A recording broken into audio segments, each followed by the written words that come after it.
How to add intro in Reelshot. Want to make your videos stand out with a great intro? Here's how to add one in Reelshot. First, open your project and tap the plus add option at the start of your timeline. Choose a video or image from your gallery to use as an intro. You can also add text, stickers, or music to the intro clip using the editing tools. Adjust the duration by dragging the clip edges on the timeline.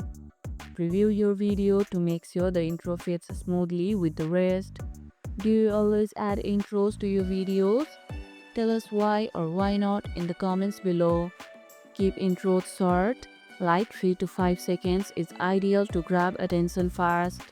And that's how you can add intro in Reelshot.